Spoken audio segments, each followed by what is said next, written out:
প্রিয় দর্শক, আসসালামু আলাইকুম। আমার মাথার উপরের এই ভিডিওটি দেখুন।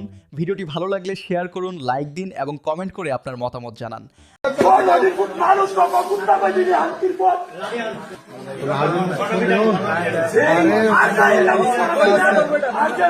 এরা মনে করে কোরআনে আগুন দিলে, কোরআনের পাতা ছিঁড়লে, কোরআনকে অপমান করলে, পায়ের নিচে ফেললে বোধহয় মুসলমানদের অন্তর থেকে কোরআন মুছে যাবে, দুনিয়া থেকে কোরআন মনে হয় হারিয়ে যাবে।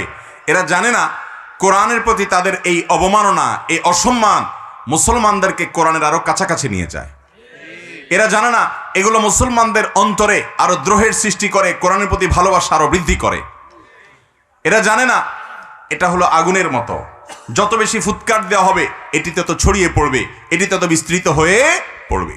যখনই ইসলাম বিদ্বেষী মুসলমানের শত্রুরা দেশে কিংবা বাইরে সব জায়গায় দেখবেন মুসলমানদেরকে ঘায়েল করার জন্য, আঘাত করার জন্য যখন টার্গেট বানায়, দুইটা জিনিসকে টার্গেট বানায়। কয়টা জিনিসকে টার্গেট বানায় দেখবেন? হয় আল্লাহ রসুল সাল্লাল্লাহু আলাইহি সাল্লামকে টার্গেট করে, তার চরিত্র নিয়ে কালিমা লেপন করার চেষ্টা করে, তাকে নিয়ে অপমানকর কথা বলার চেষ্টা করে, অথবা দেখবেন এই কোরআনকে অবমাননা করার চেষ্টা করে, কোরআনে আগুন দেওয়ার অপচেষ্টা করে, কোরআনকে লাঞ্ছিত করার চেষ্টা, ব্যর্থ চেষ্টা করে।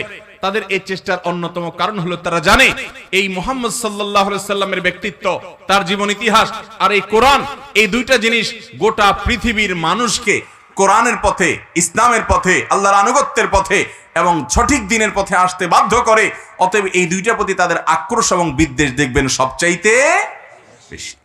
গত কয়েকদিন আগে আপনারা জানেন সুইডেনের একজন পলিটিশিয়ান, রাজনীতিক, সুইডেনের পুলিশি পহরায়, রাষ্ট্রীয় পৃষ্ঠপোষকতায় বলা যেতে পারে, কোরআন পুড়িয়েছে, কোরআনে আগুন লাগিয়েছে এবং কোরআনের বিরুদ্ধে বিষোদ্গার করে করে তিনি বক্তব্য রেখেছেন। এই কুলাঙ্গার, এই লোকটাই আরো কিছুকাল আগে গোটা সুইডেন জুড়ে, গোটা দেশ জুড়ে একটা কর্মসূচি ঘোষণা করেছে এবং সেটা পালন করেছে। কত কর্মসূচি তো আমরা শুনি দুনিয়াতে, সেই কর্মসূচি পালন করেছে কোরআন পোড়ানোর কর্মসূচি। এরা মনে করে কোরআনে আগুন দিলে, কোরআনের পাতা ছিঁড়লে, কোরআনকে অপমান করলে, পায়ের নিচে ফেললে বোধহয় মুসলমানদের অন্তর থেকে কোরআন মুছে যাবে, দুনিয়া থেকে কোরআন মনে হয় হারিয়ে যাবে।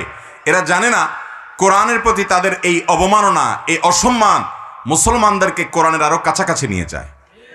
এরা জানে না এগুলো মুসলমানদের অন্তরে আরো দ্রোহের সৃষ্টি করে, কোরআনের প্রতি ভালোবাসা আরো বৃদ্ধি করে। এরা জানে না এটা হলো আগুনের মতো, যত বেশি ফুৎকার দেওয়া হবে এটি তত ছড়িয়ে পড়বে, এটি তত বিস্তৃত হয়ে পড়বে।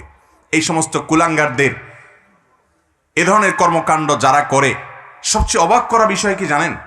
পৃথিবীর যে সমস্ত দেশ, ইউরোপ, আমেরিকা সহ অনেক উন্নত দেশ, যারা আমাদেরকে সারাদিন সবক শোনায়, কি সবক শোনায়? মানুষকে মানবতাবাদী হতে হবে, নারীদের অধিকার প্রতিষ্ঠা করতে হবে। তারা আমাদেরকে সবক শোনায় যে পৃথিবীতে মানুষকে মত প্রকাশের স্বাধীনতা দিতে হবে। আমরাও মনে করি এই মানুষগুলো কত সভ্য, কত ভদ্র, কত শিক্ষিত, কত উন্নত, কত অগ্রগতি তাদের হয়েছে, তারা প্রগতির চরম শিখরে পৌঁছে গেছে।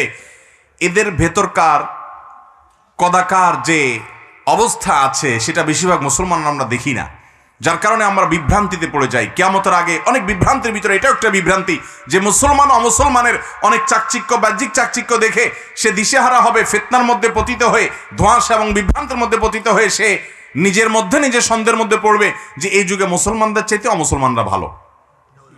এরকম